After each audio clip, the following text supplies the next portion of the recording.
Section 8. And the Rigor of the Game. Old Mr. Saunders went home, with bowed head and angry brow. He had not known that Dick was in the habit of coming in late, but he had now no doubt of the fact. He himself went to bed early and slept soundly, as a man with a good conscience is entitled to do. But the boy's mother must have known the hours he kept, yet she had said nothing. This made the matter all the blacker. The father felt that mother and son were leagued against him. He had been too lenient. Now he would go to the root of things.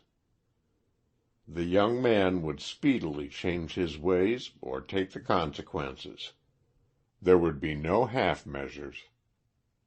Poor old Mrs. Saunders saw, the moment her husband came in, that there was a storm brewing, and a wild fear arose in her heart that her boy was the cause. The first words of the old man settled the question. "What time did Richard come in last night?" I don't know," she hesitated. Shuffling, her husband always called it. She had been a buffer between father and son since Dick was a child. "Why don't you know? Who let him in?" She sighed. The secret had long weighed upon her, and she felt it would come out at some hapless moment. "He has a key," she said at last. The old man glared in speechless amazement.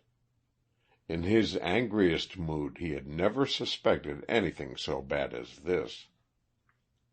"A key? How long has he had a key?" "About 6 months. He did not want to disturb us." "He is very thoughtful. Where does he spend his nights?" "I don't know.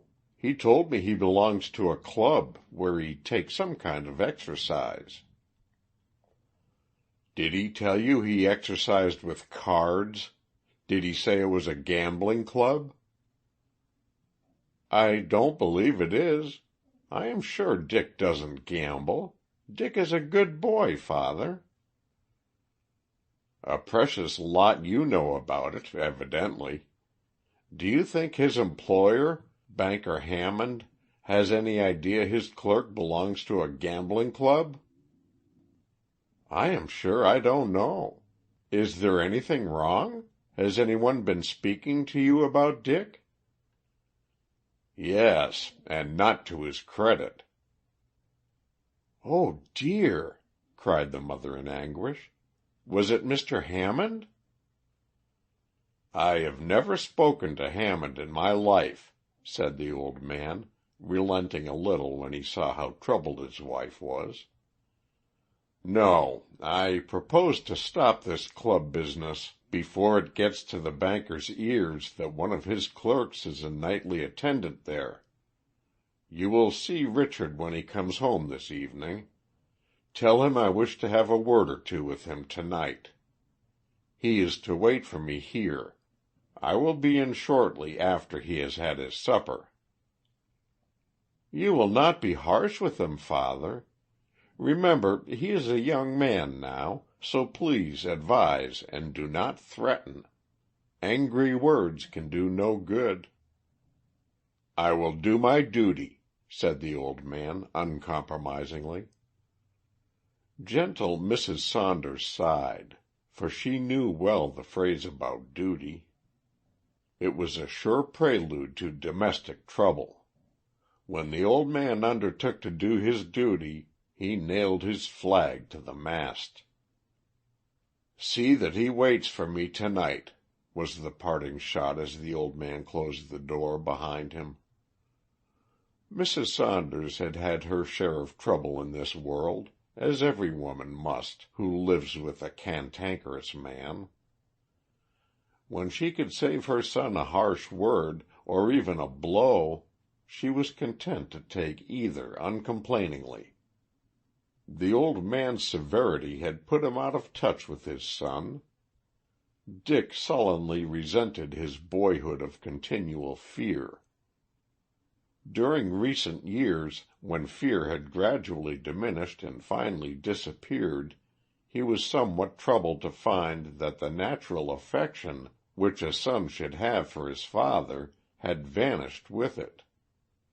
He had on several occasions made half-hearted attempts at a better understanding, but these attempts had unfortunately fallen on inopportune moments, when the old man was not particularly gracious toward the world in general, and, latterly, there had been silence between the two. The young man avoided his father as much as possible. He would not have remained at home, had it not been for his mother. Her steady, unwavering affection for him, her belief in him, and the remembrance of how she had stood up for him, especially when he was in the wrong, had bound her to him with bonds soft as silk and strong as steel. He often felt it would be a pleasure to go wrong, merely to refute his father's ideas regarding the way a child should be brought up. Yet Dick had a sort of admiration for the old man, whose many good qualities were somewhat overshadowed by his brutal temper. When Richard came home that evening, he had his supper alone, as was usual with him. Mrs. Saunders drew her chair near the table, and while the meal went on she talked of many things, but avoided the subject uppermost in her mind, which she postponed until the last moment. Perhaps after all she would not need to ask him to stay. He might remain of his own accord. She watched him narrowly as she talked, and saw with alarm that there was anxiety in his face. Some care was worrying him, and she yearned to have him confide his trouble to her. And yet she talked and talked of other things. She noticed that he made but a poor pretense of eating, and that he allowed her to talk while he made few replies, and those absent-mindedly. At last he pushed back his chair with a laugh that sounded forced. "Well, mother," he said, "what is it? Is there a row on, or is it merely looming in the horizon? Has the Lord of creation—" "Hush, Dick, you mustn't talk in that way. There is nothing much the matter, I hope. I want to speak with you about your club." Dick looked sharply at his mother for a moment, then he said, "Well, what does father want to know about the club? Does he wish to join?" "I didn't say your father—" "No, you didn't say it. But, my dear mother, you are as transparent as glass. I can see right through you and away beyond. Now somebody has been talking to father about the club, and he is on the war-path. Well, what does he want to know?" "He said it was a gambling club." "Right for once." "Oh, Dick, is it?" "Certainly it is. Most clubs are gambling clubs and drinking clubs. I don't suppose the true blues gamble more than others, but I'll bet they don't gamble any less." "Oh, Dick, Dick, I'm sorry to hear that. And Dick, my darling boy, do you—" "Do I gamble, mother? No, I don't. I know you'll believe me, though the old man won't. But it's true, nevertheless. I can't afford it, for it takes money to gamble, and I'm not as rich as old Hammond yet." "Oh, yes. Dick, dear, and that reminds me. Another thing your father feared was that Mr. Hammond might come to know you were a member of the club. It might hurt your prospects in the bank," she added. not wishing to frighten the boy with the threat of the dismissal she felt sure would follow the revelation. Dick threw back his head and roared. For the first time that evening the lines of care left his brow. Then, seeing his mother's look of incomprehension, he sobered down, repressing his mirth with some difficulty. "Mother," he said at last, "things have changed since father was a boy. I'm afraid he hardly appreciates how much. The old terrifying relations between employer and employee do not exist now, at least that is my experience." "Still, if Mr. Hammond came to know that you spent your evenings at—" "Mother, listen to me a moment. Mr. Julius Hammond proposed me for membership in the club, my employer. I should never have thought of joining if it hadn't been for him. You remember my last raise in salary? You thought it was for merit, of course, and father thought it was luck. Well, it was neither, or both, perhaps. Now this is confidential, and to yourself only. I wouldn't tell it to anyone else. Hammond called me into his private office one afternoon when the bank was closed, and said, 'Saunders, I want you to join the athletic club. I'll propose you.' I was amazed, and told him I couldn't afford it. 'Yes, you can,' he answered. 'I'm going to raise your salary double the amount of entrance fee and annual. If you don't join, I'll cut it down.' So I joined. I think I should have been a fool if I hadn't." "Dick, I never heard of such a thing. What in the world did he want you to join for?" "Well, mother," said Dick, looking at his watch, "that's a long story. I'll tell it to you some other evening. I haven't time tonight. I must be off." "Oh, Dick, don't go tonight. Please stay at home, for my sake." Dick smoothed his mother's gray hair and kissed her on the forehead. Then he said, "Won't tomorrow night do as well, mother? I can't stay tonight. I have an appointment at the club." "Telegraph to them and put it off. Stay for my sake tonight, Dick. I never asked you before." The look of anxiety came into his face again. "Mother, it is impossible. Really it is. Please don't ask me again. Anyhow, I know it is father who wants me to stay, not you. I presume he's on the duty tack. I think what he has to say will keep till tomorrow night. If he must work off some of his sentiments on gambling, let him place his efforts where they are needed. Let him tackle Jule Hammond, but not during business hours." "You surely don't mean to say that a respected business man, a banker like Mr. Hammond, gambles?" "Don't I? Why, Hammond's a plunger from Plungerville, if you know what that means. From 9 to 3 he is the strictest and best business man in the city. If you spoke to him then of the True Blue Athletic Club, he wouldn't know what you were talking about.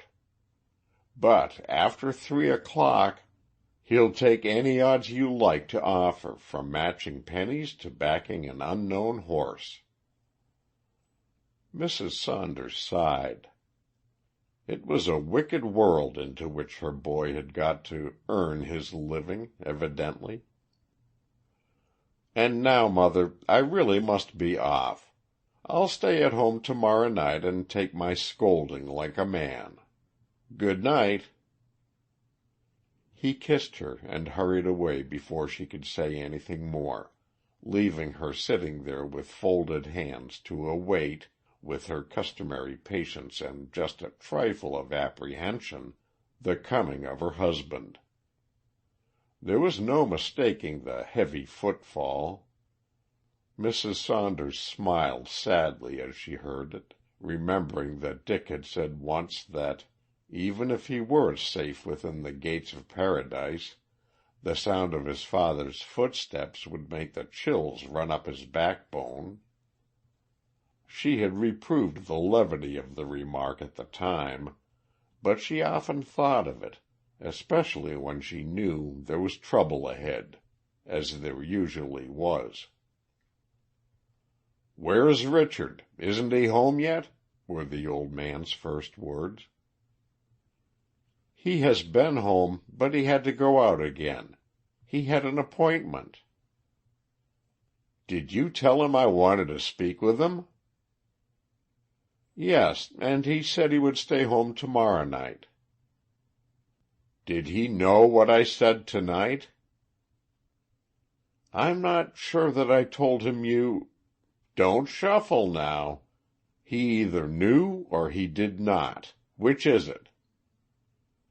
"Yes, he knew, but he thought it might not be urgent, and he—" "That will do. Where is his appointment?" "At the club, I think." "Aha!" The old man dwelt on the exclamation as if he had at last drawn out the reluctant worst.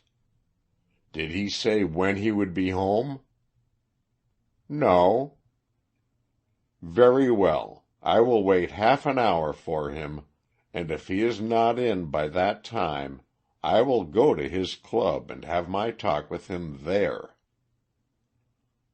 Old Mr. Saunders sat grimly down with his hat still on, and crossed his hands over the knob of his stout walking stick, watching the clock that ticked slowly against the wall.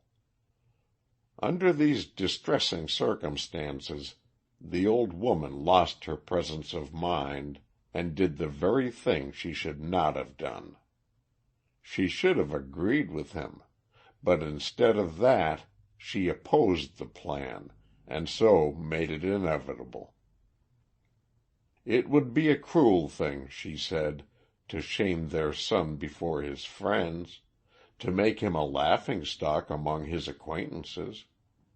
Whatever was to be said could be said as well tomorrow night as tonight, and that in their own home, where at least no stranger would overhear. As the old man made no answer, but silently watched the clock, she became almost indignant with him. She felt she was culpable in entertaining even the suspicion of such a feeling against her lawful husband, but it did seem to her that he was not acting judiciously towards Dick. She hoped to turn his resentment from their son to herself, and would have welcomed any outburst directed against her alone. In this excited state, being brought, as it were, to bay, she had the temerity to say, "You are wrong about one thing, and you may also be wrong in thinking Dick in what you think about Dick." The old man darted one lowering look at her, and though she trembled, she welcomed the glance as indicating the success of her red herring. "What was I wrong about?" "You were wrong. Mr. Hammond knows Dick is a member of the club. He is a member himself, and he insisted Dick should join.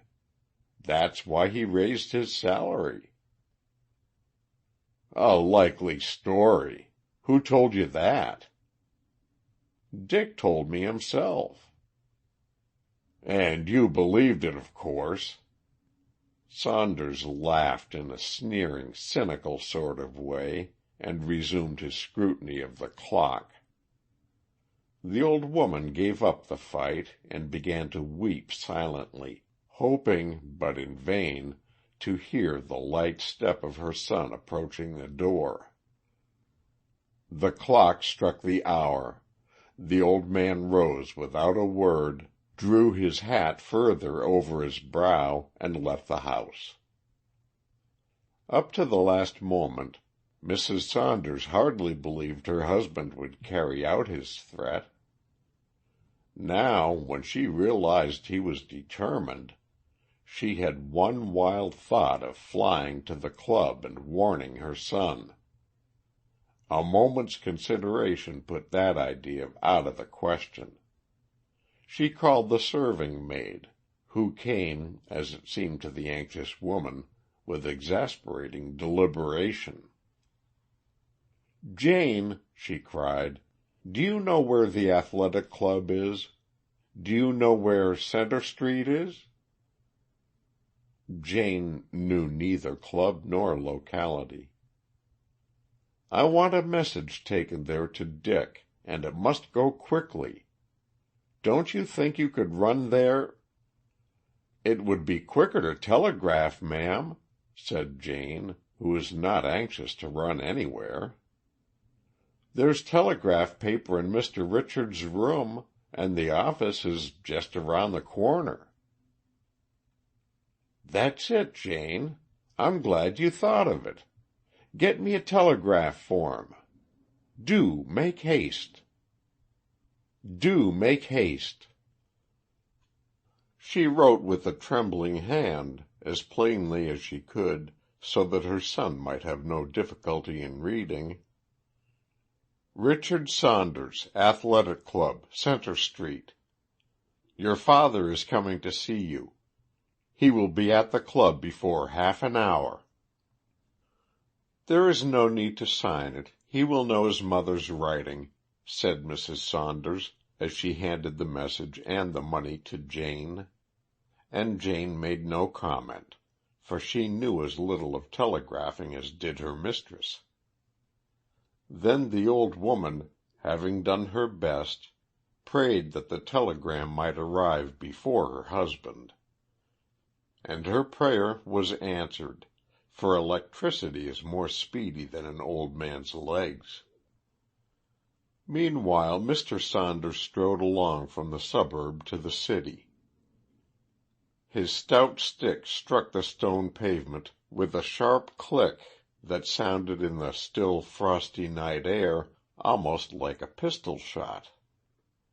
He would show both his wife and his son that he was not too old to be master in his own house. He talked angrily to himself as he went along, and was wroth to find his anger lessening as he neared his destination. Anger must be very just to hold its own during a brisk walk in evening air that is cool and sweet. Mr. Saunders was somewhat abashed to find the club building a much more imposing edifice than he had expected. There was no low, groggy appearance about the True Blue Athletic Club. It was brilliantly lit from basement to attic. A group of men, with hands in pockets, stood on the curb as if waiting for something. There was an air of occasion about the place. The old man inquired of one of the loafers if that was the Athletic Club. "Yes, it is," was the answer. "Are you going in?" "I intend to." "Are you a member?" "No." "Got an invitation?" "No." "Then I suspect you won't go in. We've tried every dodge ourselves."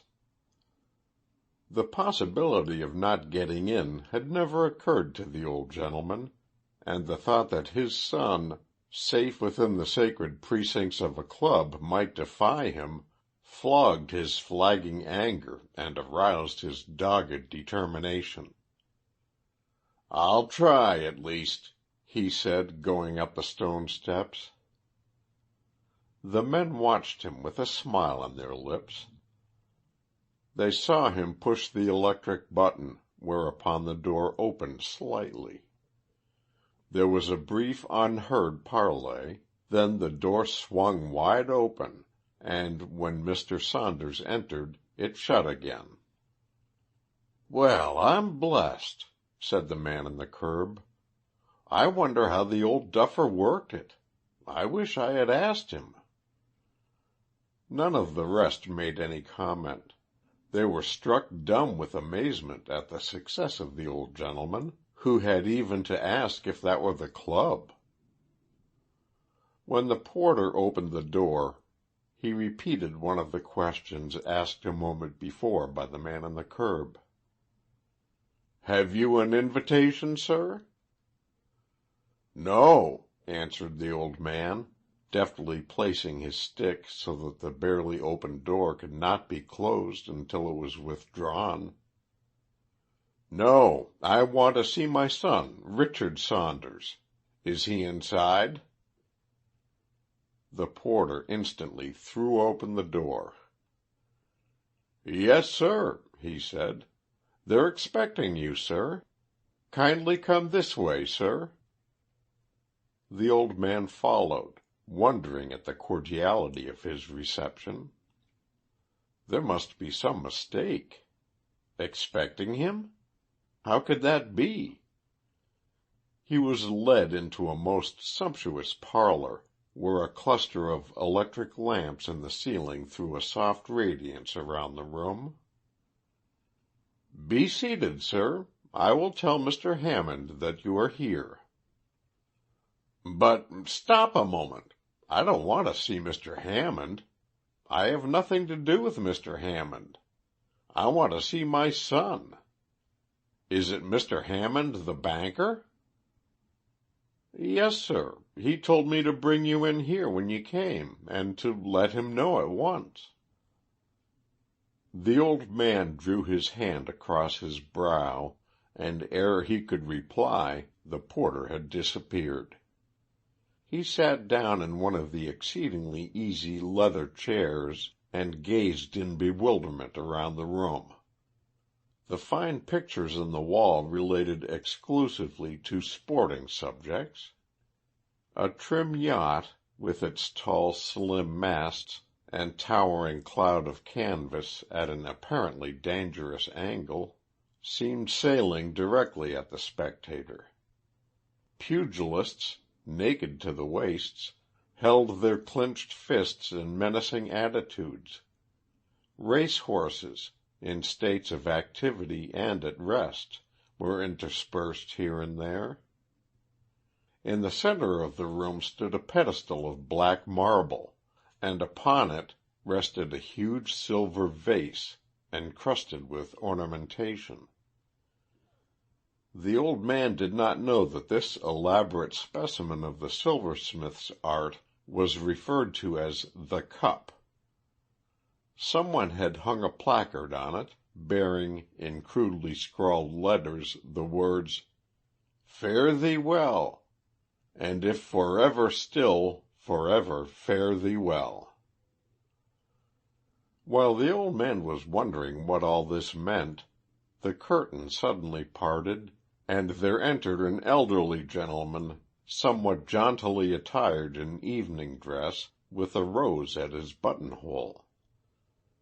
Saunders instantly recognized him as the banker, and he felt a resentment at what he considered his foppish appearance, realizing almost at the same moment the rustiness of his own clothes, an everyday suit, not too expensive even when new. "How are you, Mr. Saunders?" cried the banker, cordially extending his hand.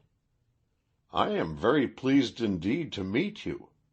We got your telegram, but thought it best not to give it to Dick. I took the liberty of opening it myself. You see, we can't be too careful about these little details. I told the porter to look after you, and let me know the moment you came. Of course you are very anxious about your boy." "I am," said the old man firmly. "That's why I'm here." "Certainly, certainly.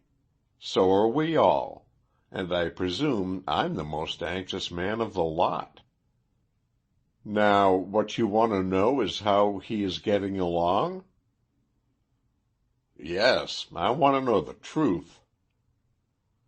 Well, unfortunately, the truth is about as gloomy as it can be. He's been going from bad to worse, and no man is more sorry than I am. Do you mean to tell me so? Yes, there is no use deluding ourselves. Frankly, I have no hope for him. There is not one chance in 10,000 of his recovering his lost ground. The old man caught his breath and leaned on his cane for support.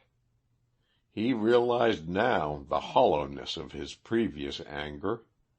He had never for a moment believed the boy was going to the bad. Down underneath his crustiness was a deep love for his son and a strong faith in him.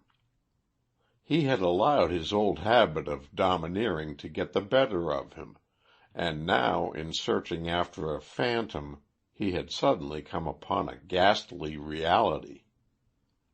"Look here," said the banker, noticing his agitation. "Have a drink of our special Scotch with me. It is the best there is to be had for money. We always take off our hats when we speak of the special in this club. Then we'll go and see how things are moving." As he turned to order the liquor, he noticed for the first time the placard on the cup. "Now, who the dickens put that there?" he cried angrily. "There is no use in giving up before you're thrashed."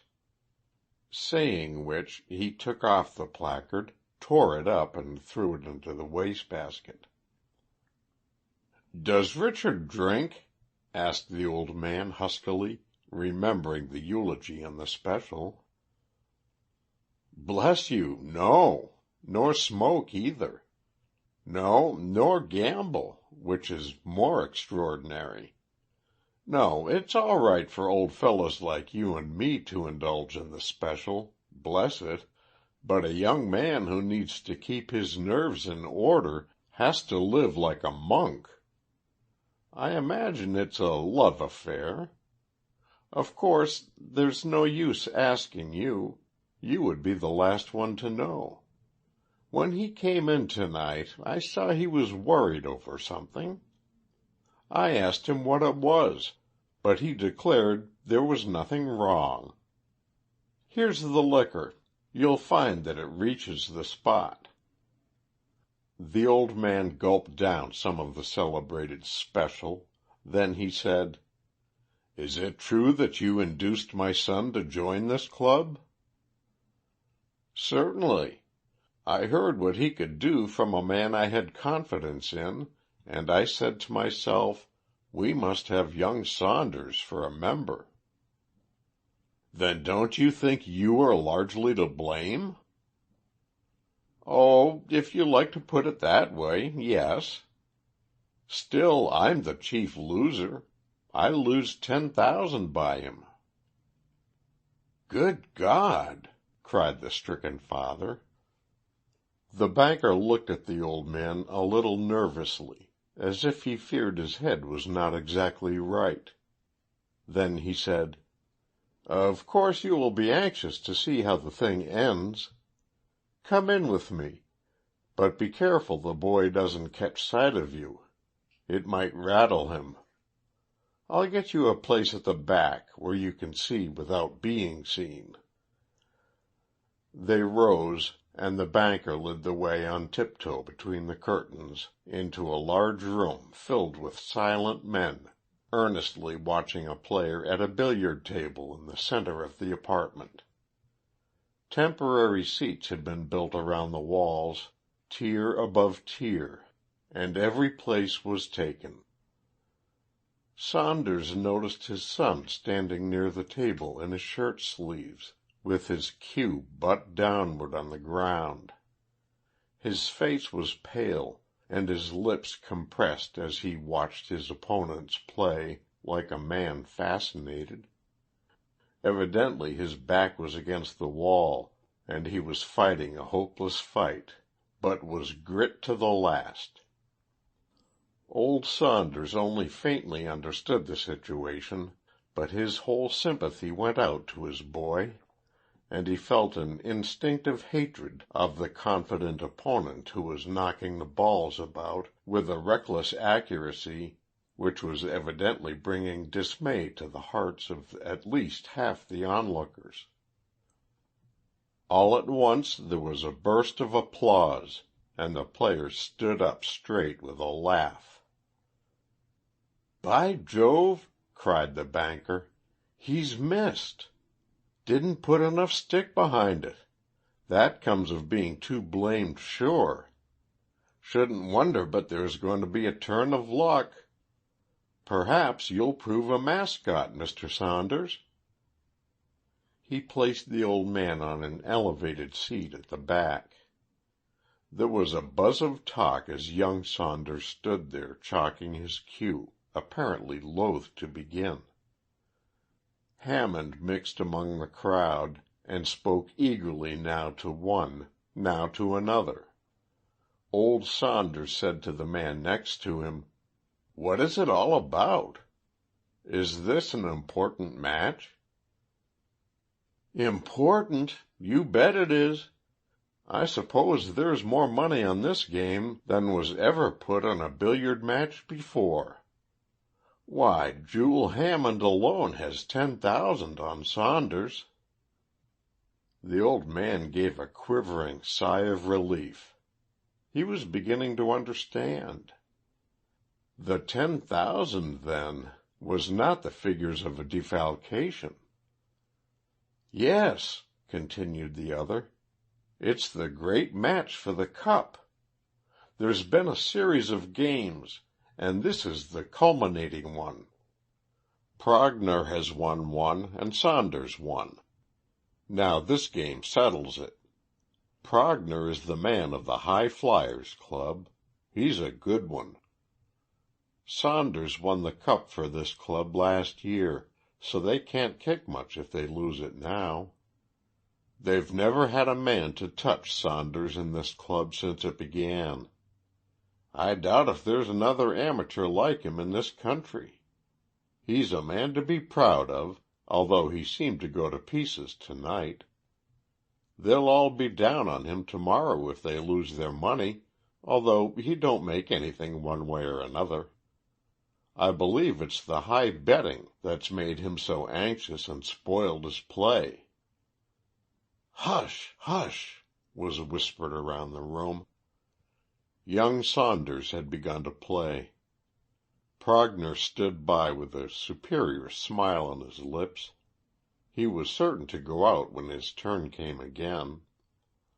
Saunders played very carefully, taking no risks, and his father watched him with absorbed, breathless interest. Although he knew nothing of the game, he soon began to see how points were made. The boy never looked up from the green cloth and the balls. He stepped around the table to his different positions without hurry, and yet without undue tardiness.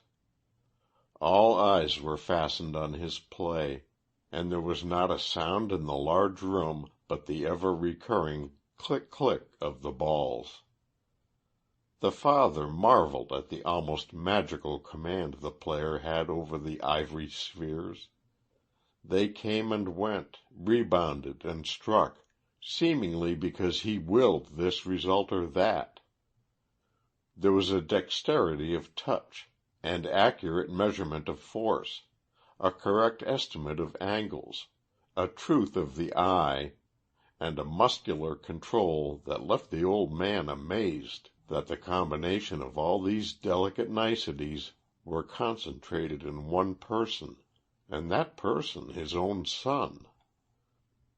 At last 2 of the balls lay close together, and the young man, playing very deftly, appeared to be able to keep them in that position, as if he might go on scoring indefinitely.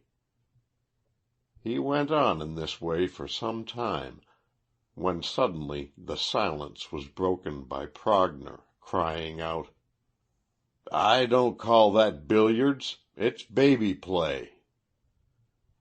Instantly there was an uproar. Saunders grounded his cue on the floor and stood calmly amidst the storm, his eyes fixed on the green cloth. There were shouts of, "You were not interrupted." "That's for the umpire to decide." "Play your game, Saunders." "Don't be bluffed."